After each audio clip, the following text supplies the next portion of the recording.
But after that, he broken this ceasefire. He killed our people, and he didn't exchange prisoners. We signed the exchange of prisoners, but he didn't do it. What kind of diplomacy, JD, you are speaking about? What do you mean? I'm talking about the kind of diplomacy that's going to end the destruction of your country. Yes, but if you Mr. President, with respect, I think it's disrespectful for you to come into the Oval Office and try to litigate this in front of the American media. Right now, you guys are going around and forcing conscripts to the front lines because you have manpower problems. You should be thanking the President for trying to bring an end to this conflict. Have you ever been to Ukraine that you say what problems we have? I have been to. Come once. I've actually watched and seen the stories, and I know what happens is you bring them on a propaganda tour, Mr. President. Do you disagree that you've had problems bringing people into your military? And do you think that it's respectful to come to the Oval Office of the United States of America and attack the administration that is trying to prevent the destruction of your country? A lot of questions. Let's start from the beginning. Sure. First of all, during the war, everybody has problems, even you, but you have nice ocean and don't feel now, but you will feel it in the future. God bless. You don't know that. God bless. You God bless. You will not have a war. Don't tell us what we're going to feel. We're trying to solve a problem. Don't tell us what we're going to feel. I'm not telling you. Because you're in no position to dictate that. That's exactly Remember what this. you're doing. You're in no position to dictate what we're going to feel. We're going to feel very good. You will feel influence. We're going to feel very good and very strong. You will feel influence. You're right now not in a very good position. You've allowed yourself to be in a very bad position, and he happens to be right about it. From the very beginning of the war. You're not in a good position. You don't have the cards right now. With us, you start having cards. But right now, you don't. Yeah, you're playing cards. You're playing cards. You're gambling with the lives of millions of people. You're gambling with World War III. You're gambling with World War III.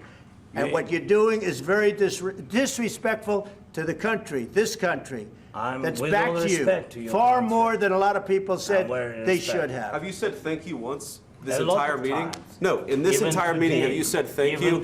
You went to Pennsylvania and campaigned for the opposition in October. Offer some words of appreciation for the United States of America and the president who's trying to save your country.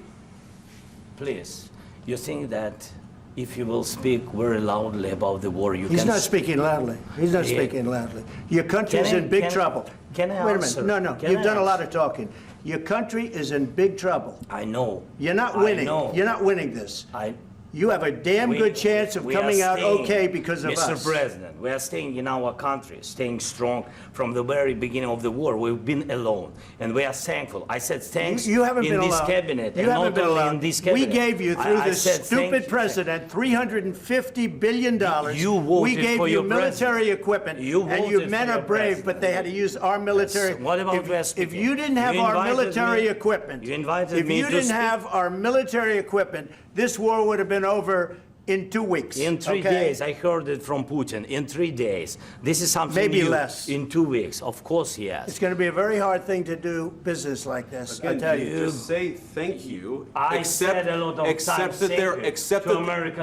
that there are disagreements, and let's go litigate those disagreements rather than trying to fight it out in the American media when you're wrong.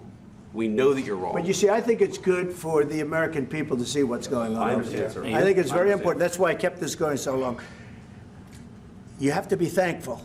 You don't have the cards. Thankful. You're buried there. Your people are dying. You're running low on soldiers. Listen, you're running low on soldiers. It would be a damn good thing. And then you tell us, I don't want a ceasefire. I don't want a ceasefire. I want to go, and I wanted this. Look. If you could get a ceasefire right now, I tell you, you take it so the bullets stop flying and your men stop getting killed. Of course, we want to stop the war. But you're saying you don't want a ceasefire. But I said to you, I want a ceasefire. With guarantees. Because you'll get a ceasefire faster than an agreement. Ask our people about ceasefire, what they think. That wasn't with me. That wasn't with me. That was with a guy named Biden, who was not a smart person. That was with Obama. It was your president. Excuse me. That was with Obama, who gave you sheets, and I gave you javelins. Yes. I gave you the javelins to take out all those tanks. Obama gave you sheets. In fact, the statement is Obama gave sheets and Trump gave javelins. You got to be more thankful, because let me tell you, you don't have the cards. With us, you have the cards. But without us, you don't have any cards.